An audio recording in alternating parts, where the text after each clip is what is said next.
साथियों नमस्कार, वंदे मातरम। स्वागत है आप सभी का एक बार फिर से सैनिक सुविधा यूट्यूब चैनल पर।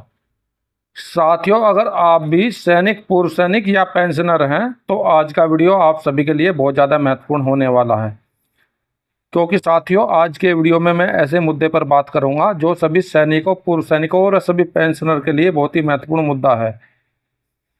साथियों, काफ़ी समय से हम 1 जनवरी 2024 से इंतज़ार कर रहे थे कि हमारा डीए 50% कब होगा और कब हमारा डीए बेसिक पे में जुड़ेगा। और जैसे ही हमारा डीए बेसिक पे में जुड़ जाएगा उसके बाद में हमारे बहुत सारे अलाउंस भी बढ़ जाएंगे, हमारे बहुत सारे भत्ते बढ़ जाएंगे और हमारी जो ग्रेजुएटी है, डेथ ग्रेजुएटी है, वो बढ़कर 20 लाख से 25 लाख हो जाएगी। तो इसके बारे में आज के वीडियो में चर्चा करूँगा। और साथियों, इसके अलावा इस पर इसके बारे में चर्चा करूँगा। स्पर्श की तरफ से एक एमओयू साइन करा गया है 1128 ब्रांच के लिए, उसके बारे में चर्चा होगी। इसके अलावा हमारे व्यूवर्स के सवालों के जवाब दिए जाएंगे, चाहे वे OROP 3 से संबंधित सवाल हो, चाहे बेसिक पे से संबंधित सवाल हो, या डिसेबिलिटी पेंशन से संबंधित सवाल हो, पेंशन से संबंधित जो भी सवाल है उन सभी का आज के वीडियो में जवाब दिए जाएंगे। सैनिक भाइयों, इससे पहले मैं आगे का वीडियो शुरू करूँ, अगर आप चैनल पर नए हैं, आपने चैनल को अब तक सब्सक्राइब नहीं किया है, सैनिक सुविधा चैनल का हिस्सा बनने के लिए आप चैनल को सब्सक्राइब कर लें और उसका बेल आइकन ऑन कर लें, ताकि आने वाले वीडियो का नोटिफिकेशन आप सभी को मिल सके और आप मेरे द्वारा दी गई जानकारी का भरपूर फ़ायदा उठा सके। तो चलिए सैनिक भाइयों, वीडियो को शुरू करते हैं विस्तार से। सबसे पहले देखते हैं department of pension and pensioner welfare की तरफ से जारी हुआ ये लेटर। तो सैनिक भाइयों, सबसे पहले तो ये देखिए ऑफिस मेमोरेंडम जो ministry of personnel public grievance and pension department की तरफ से जारी किया गया है। और इसके अलावा मैं आप लोगों को दिखाऊंगा मिनिस्ट्री ऑफ डिफेंस का भी वो लेटर जो मिनिस्ट्री ऑफ डिफेंस की तरफ से जारी किया गया है। तो सबसे पहले पढ़ते हैं इस लेटर को। Office memorandum subject enhance of maximum limit of gratuity to central government employees on reaching the dearness allowance rate 50% implementation of recommendation of the 7th CPC regarding। तो इसमें यही बताया गया है जो 50% डियरनेस अलाउंस होने के बाद में 1 जनवरी 2024 से 7th CPC के अनुसार आप लोगों की ग्रेजुएटी बढ़ा दी जाएगी और आपके अलाउंस बढ़ा दिए जाएंगे।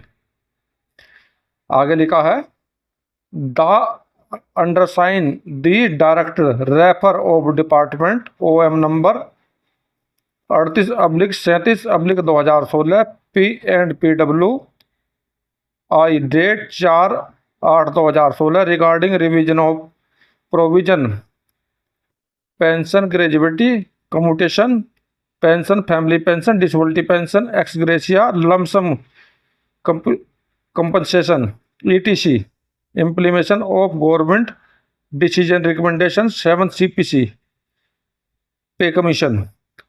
तो इन्होंने इसमें 4/8/2016 का जो लेटर है 38/37/2016 P&PW उसका हवाला दिया गया है जो 7 CPC में निकाला गया था, जिसके अनुसार आपकी सबकी पेंशन की ग्रेजुएटी और आप लोगों का कम्यूटेशन बढ़ा दिया जाएगा, चाहे आप फैमिली पेंशनर है, चाहे आप नॉर्मल पेंशनर है, चाहे आप डिसेबिलिटी पेंशनर हैं, या x gratia lump sum pension compensation आपको मिल रहा है, उन सभी को बढ़ा दिया जाएगा।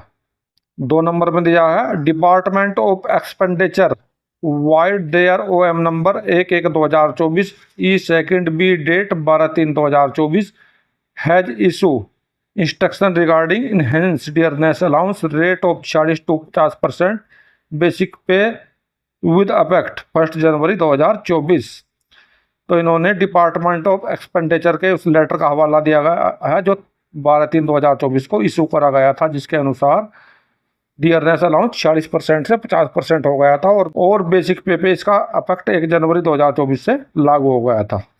3 number accordingly as per government decision implementation of the recommendation of the 7 CPC maximum limit और retirement gratuity and death gratuity under the central civil service pension rule 2021 central civil service payment gratuity under national pension system rule 2021 would be increase 25% from 20 lakh to 25 lakh in effect 1 January 2024। 7 CPC के rule के अनुसार government का जो decision है उसमें आप लोगों को ग्रेजुएटी और डेथ ग्रेजुएटी पेंशन रूल 2021 के अनुसार central civil service pension gratuity और नेशनल पेंशन सिस्टम के अनुसार इंक्रीज करी जाएगी 25%।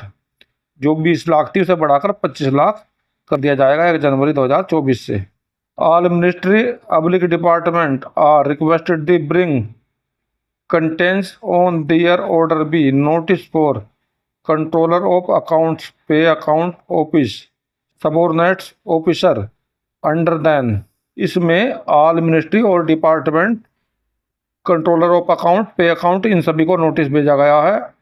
इन so far as the person serving in the Indian Audit Account Department are concerned, this order issue Controller and the Auditor General India mandate under Article 148(5) Constitution of India. Formal amendment the CCS Pension Rule 2021 CCS Payment of Gratuity under NPS Rule 2021 will be notified. Dr. Pramod Kumar, Director of the Government of India.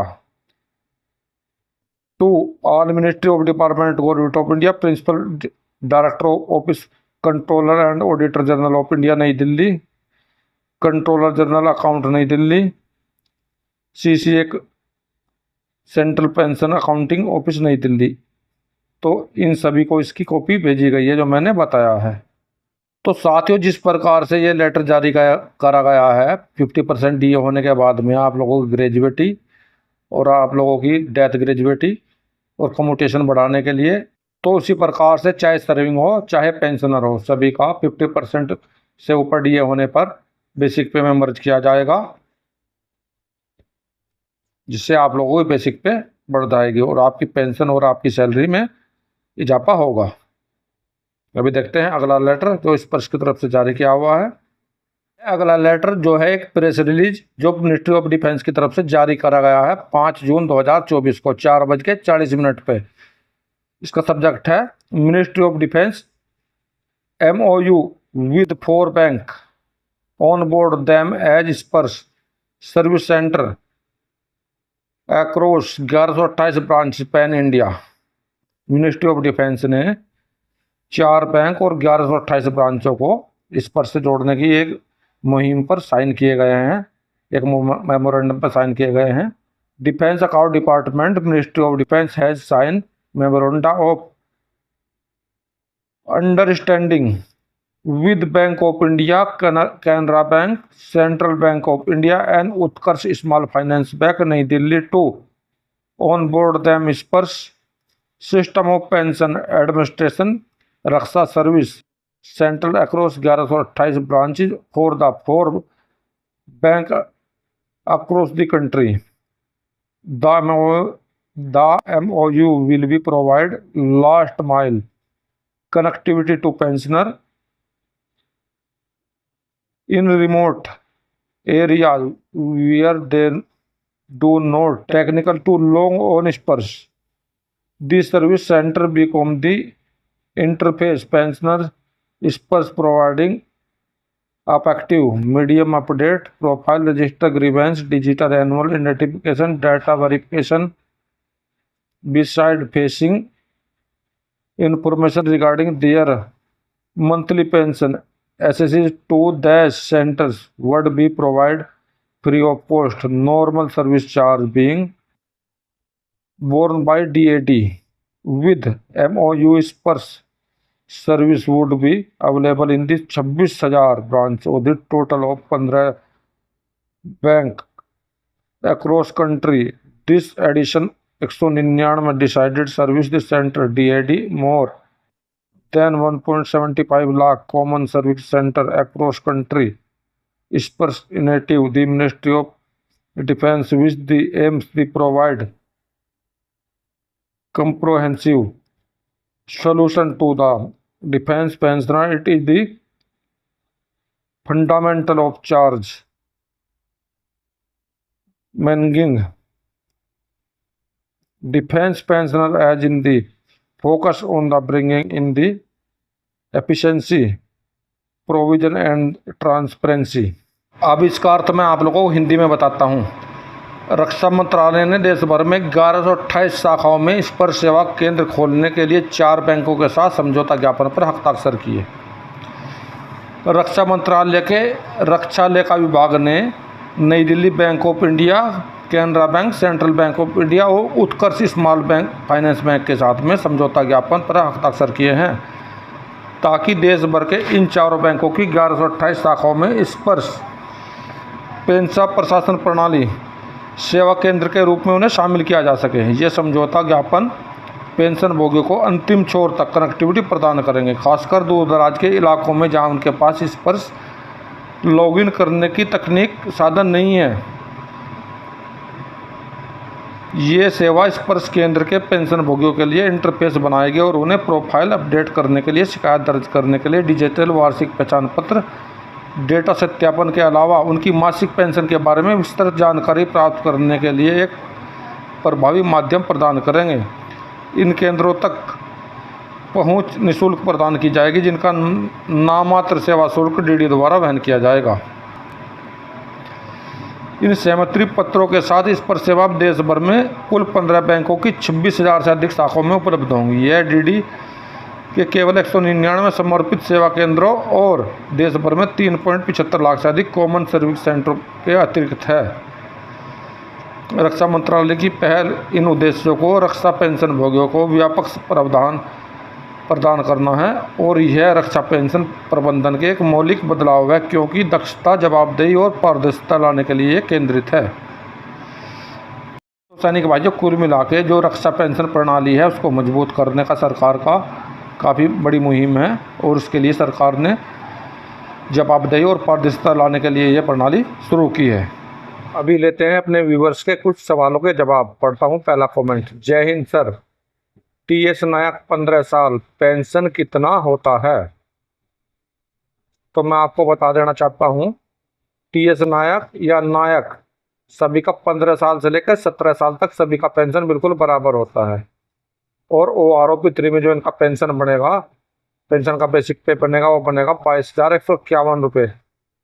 अगर हम इस पर 50% DA जोड़ देते हैं 11,076 रुपये, तो total pension इनका बन जाएगा डीए सहित 33,227 रुपये, चाहे नायक हो और चाहे टीएस नायक हो। जिनकी भी क्वालिफाइंग सर्विस 15 से लेकर 17 साल के बीच में है, उनका 33,227 रुपये पेंशन बनेगा OROP 3 में। तो आशा करता हूँ आप मेरे द्वारा दी गई जानकारी से संतुष्ट होंगे। हमसे जुड़ने के लिए आपका बहुत बहुत धन्यवाद। पढ़ते हैं अगले कमेंट की तरफ। ये अगला कमेंट, पढ़ते हैं कमेंट।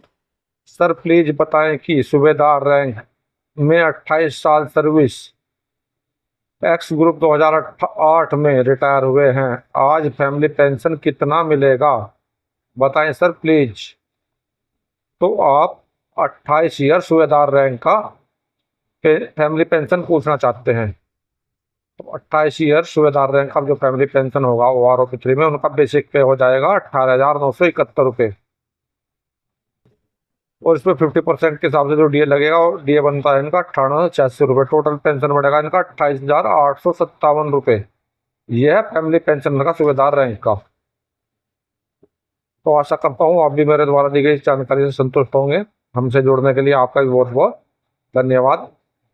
अभी लेते हैं अगला कमेंट। अगले कमेंट में लिखा है, ऑल एक्स सर्विसमैन कोर्ट का ऑर्डर है OROP 3 जुलाई 2024 से पेमेंट लागू होनी चाहिए। सर बिल्कुल सही बात है आपकी, मैं आपकी बात से बिल्कुल संतुष्ट हूँ। कोर्ट का यही ऑर्डर है कि 1 जुलाई 2024 से मिलना चाहिए। लेकिन सवाल ये है 1 जुलाई 2024 से कैसे मिलेगा, क्योंकि अभी सिर्फ 20 दिन बचे हैं 1 जुलाई में। 20 दिन में PCDA और CGD अपना पूरा काम कर लेगा, क्योंकि अभी तक तो कोई इसकी टेबल, ऑफिशियल टेबल जारी नहीं की गई है, ना ही इस पर कोई वर्क किया गया है। तो जहाँ तक मुझे लगता है कम से कम 3 महीने इसको चाहिए पूरा करने के लिए। तो सैनिक भाइयों, आज के वीडियो में आपने देखा डिपार्टमेंट ऑफ पेंशन और पेंशनर डिपार्टमेंट की तरफ से जारी किया हुआ है लेटर, और सैनिक भाइयों इसके अलावा स्पर्श द्वारा जारी किया गया है ये लेटर, और अपने व्यूवर्स के सवालों के जवाब सुने। तो सैनिक भाइयों, मेरे द्वारा इसी प्रकार की जानकारियाँ समय समय पर आपको अपने वीडियो में दी जाती हैं और आगे भी दी जाती रहेंगी। अगर आप लोगों को मेरे द्वारा दी जानकारी अच्छी लगी है तो मेरे वीडियो को लाइक करें, चैनल को सब्सक्राइब करें, साथियों में शेयर करें। तो साथियों, मिलता हूँ अगली वीडियो में इसी प्रकार की अन्य महत्वपूर्ण जानकारी के साथ। वीडियो देखने के लिए धन्यवाद। जय हिंद, वंदे मातरम।